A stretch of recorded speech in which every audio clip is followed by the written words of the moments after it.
Vamos para mais uma das nossas aulas aqui na Mentoria da Aprovação e hoje nós vamos falar sobre algumas outras leis especiais, ok? Leis especiais que reputam importantes para a prova de vocês.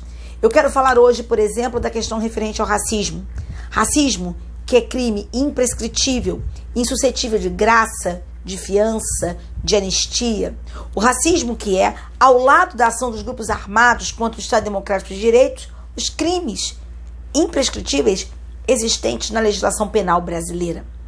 Racismo que você não pode confundir com preconceito, ou melhor, com injúria preconceituosa. É óbvio que o racismo é um crime mais grave do que uma injúria preconceituosa. E o que é a injúria preconceituosa? É aquela injúria levada a efeito e trazendo na hora da ofensa elementos referentes à raça, à cor, religião, etnia, procedência nacional, origem, condição de pessoa portadora de deficiência, condição de pessoa idosa. Veja, nesse caso, a diferença entre o racismo e a injúria preconceituosa é que, primeiro, o racismo fala de preconceito de raça, cor, religião, etnia e procedência nacional. A injúria preconceituosa trata ainda de outros tipos de preconceito. Mas, a rigor, qual é mesmo a diferença entre o racismo e a tal da injúria preconceituosa? A diferença reside no fato de que a injúria preconceituosa ela é um crime contra a honra de uma determinada pessoa ou de pessoas determinadas. O agente na injúria preconceituosa, o que ele quer é atingir a honra de determinada pessoa. Então, por exemplo, aí, infelizmente, aconteceu nos nossos campos de futebol, nos nossos estádios de futebol, questões ofensivas contra, por exemplo, jogadores como um goleiro Aranha, na época, goleiro do Santos, né, que foi chamado de macaco, ou Daniel Alves, para quem se arremessou uma banana, mas de uma forma muito inteligente, colocando potássio para dentro do corpo. Comeu a banana, esse eu gosto, né? Então, o que se fez com essas pessoas foi entendido como injúria preconceituosa e não como racismo, porque aquilo ali queria atingir a honra daquelas pessoas e trazendo na injúria questões referentes à sua raça e cor, tá ok? Então, lembre-se, quando nós falamos de racismo, nós estamos falando de uma discriminação que se refere ao todo, a todo um grupo, certo? Agora, quando você quer atingir a honra de uma pessoa específica e você usa elementos referentes à sua raça, cor, religião, aí eu vou ter injúria preconceituosa. Só que eu posso perfeitamente também estar direcionando a uma pessoa, mas aquilo ali se referiria a qualquer pessoa. Quer ver um exemplo? Vamos imaginar o seguinte: nessa escola não estudam negros, nesse clube não se matriculam judeus, tá certo? É um clube aberto e não aceitam judeus. É uma escola e não aceitam negros. Vem o José, negro, para estudar nessa escola. Você não pode estudar aqui. Nesse caso, isso não é injúria contra o José. Isso, na verdade, é racismo. Porque o José não entrou naquela escola, mas nenhum negro ali entraria. Porque a questão ali é de segregação. Tá certo? Agora, quando eu falo assim, José, seu negro sem vergonha, isso é crime de injúria preconceituosa, porque eu estou direcionando ao José. Sacaram? Tá bom? Então, isso é importante. E essa diferença é importante porque o crime de racismo é um crime de natureza pública incondicionada.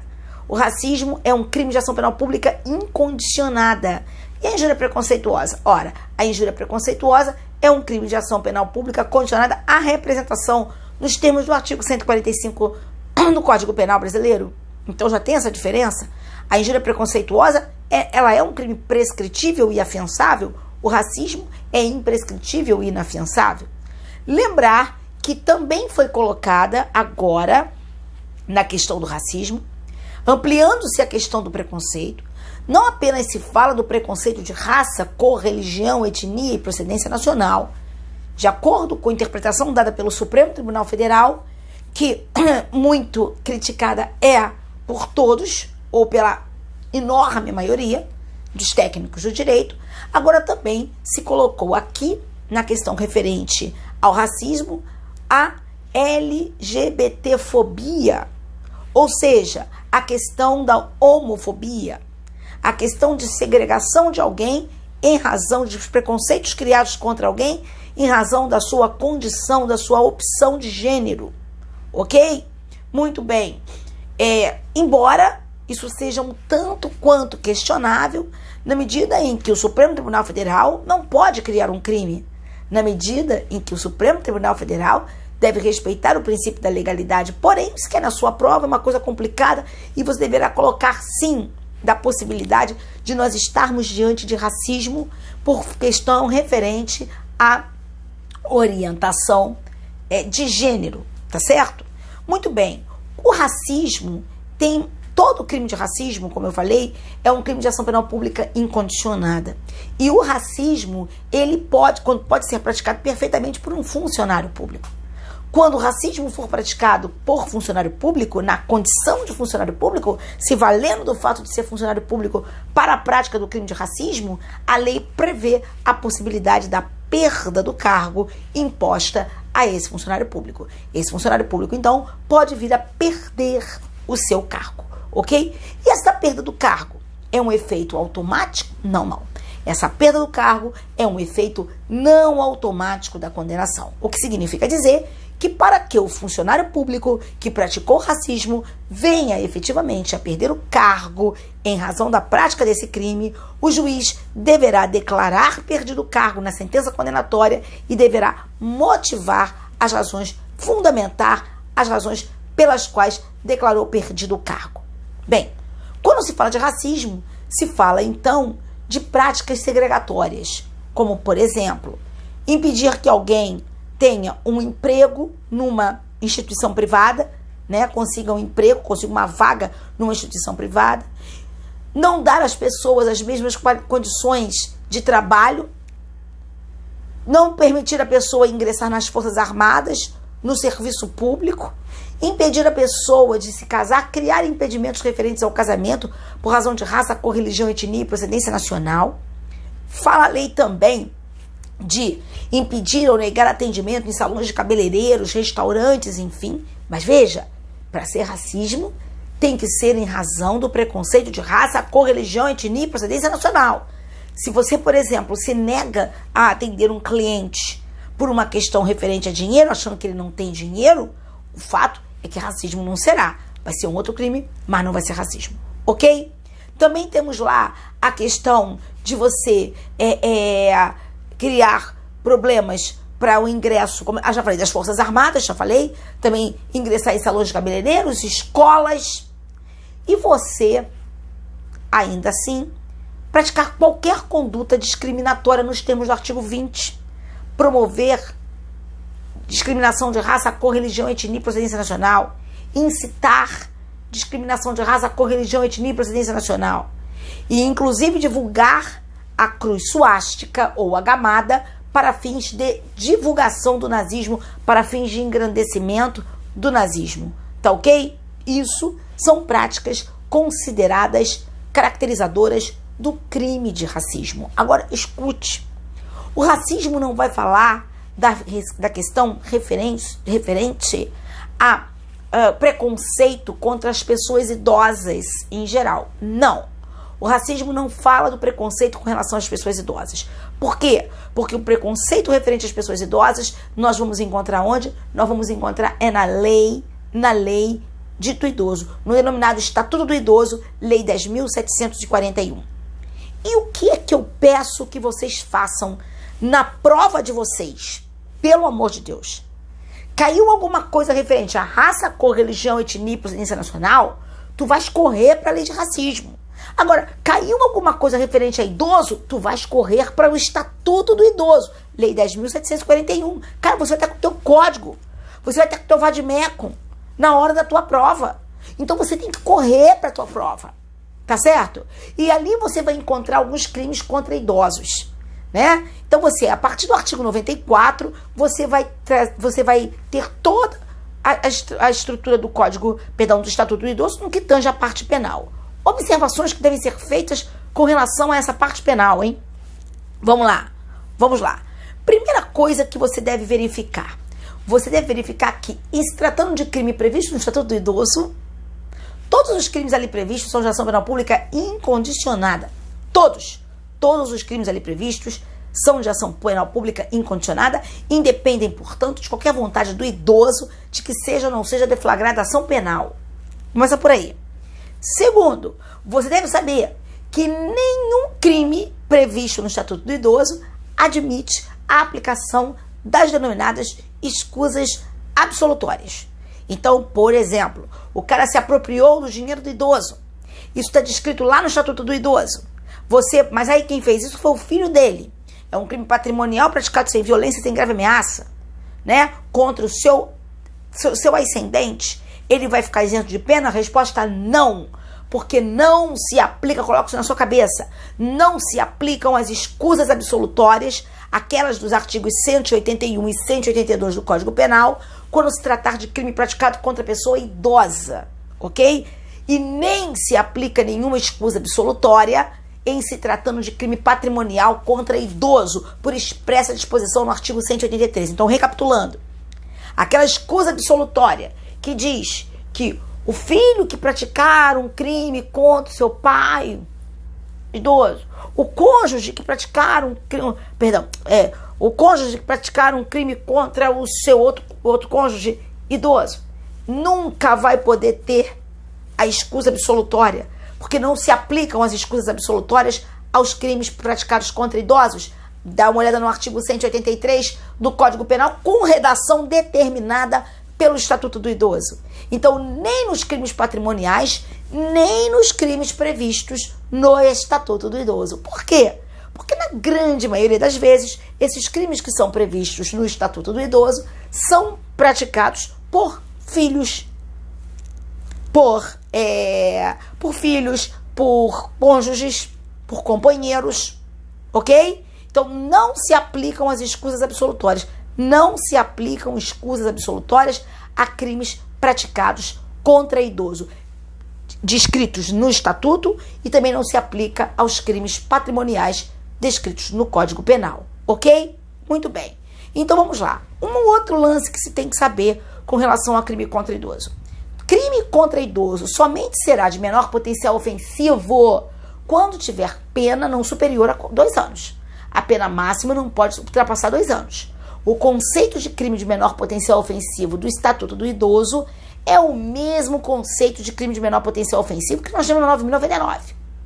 Porém, existe um artigo muito mal interpretado às vezes, lá no artigo 94 do Estatuto do Idoso, muito mal interpretado, uma regra que diz o seguinte: para todos os crimes perpetrados contra idosos, cuja pena não superar 4 anos, se aplicarão as disposições da 9.099. Agora, escute, por favor.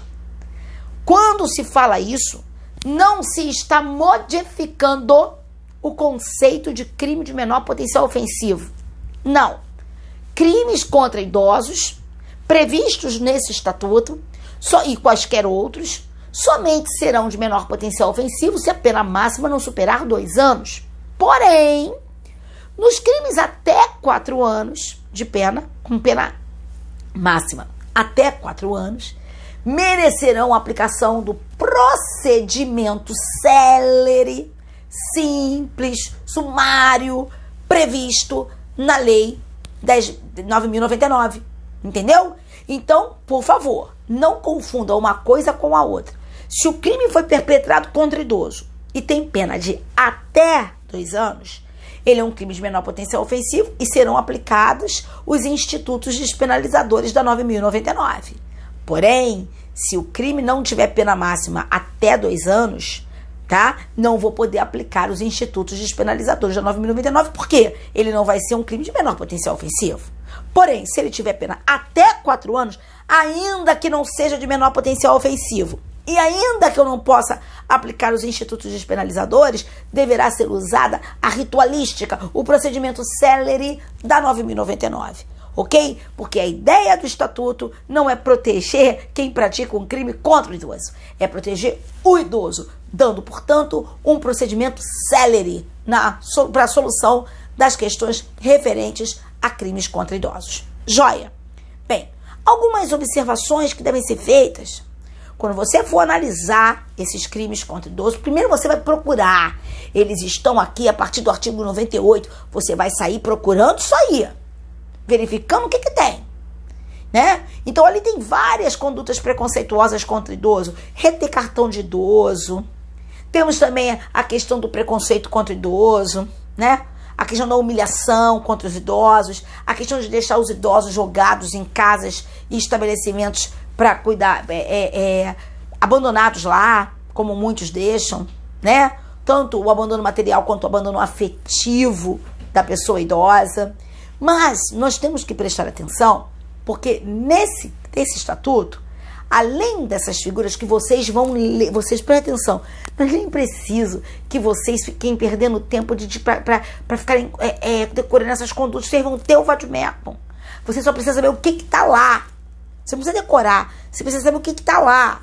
E eu quero que você verifique o seguinte, que no Estatuto do Idoso existem 3 modalidades criminosas que eu quero que vocês atentem para elas e marquem nos seus códigos. Quais são? Primeiro, eu quero que você veja a questão referente à apropriação indébita contra a pessoa idosa. A apropriação indébita contra o idoso está prevista aqui no Estatuto e não no Código Penal.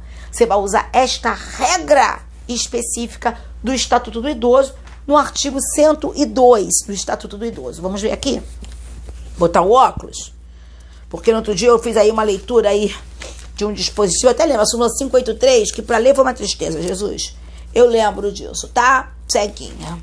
Vamos lá. Artigo 102. Apropriar-se ou desviar bens, proventos, pensão ou qualquer outro rendimento do idoso, dando-lhe aplicação diversa de sua finalidade. Tá? Isso aqui é crime de apropriação indébita que vai prevalecer sobre o crime do artigo 168 do Código Penal. Marca lá.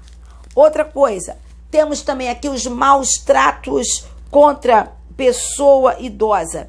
Esses maus tratos contra pessoa idosa você vai encontrar no artigo 99. Presta atenção. Expor a perigo a integridade e a saúde física ou psíquica do idoso, submetendo-o a condições desumanas ou degradantes, ou privando-o de alimentação e cuidados indispensáveis quando obrigado a fazê-lo. Então, presta atenção. Olha os maus tratos aqui. Maus tratos contra idoso. Tu não vais aplicar Código Penal, artigo 136, não. Tu vais aplicar o 99 do Estatuto do Idoso. Faz a marcação aí no código. Outra questão, presta atenção. Omissão de socorro. Omissão de socorro perpetrada contra o idoso. Não está no 135 do Código Penal, não, Jesus. Está aqui, ó, no artigo 97. Deixar de prestar assistência ao idoso quando possível fazê-lo sem risco pessoal, em situação de iminente perigo, ou recusar, retardar ou dificultar a sua assistência à saúde sem justa causa, ou não pedir, nesses casos, o socorro da autoridade pública competente. Então, nós temos estas regras dos maus tratos, da apropriação indébita e da omissão de socorro, essa aqui no artigo 97, a omissão de socorro, como regras especiais, aquelas outras que nós temos lá no Código Penal. Então, qual é a tua missão com relação ao Estatuto do Idoso? Tu vais ler, para que tu saibas o que está aqui, tu vais fazer essas remissões no teu código, tu vais saber que não se aplicam as escusas absolutórias e tu vais entender aquela explicação que eu dei a respeito da aplicação da 9.099 para os crimes com pena até 4 anos, sem confundir isso com crime de menor potencial ofensivo, beautiful person. Ok? Muito bem. Então, visto isso, o que mais que eu quero falar?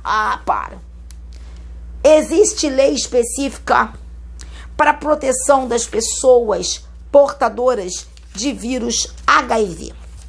Tá ok? Existe legislação específica para proteger os portadores de vírus HIV.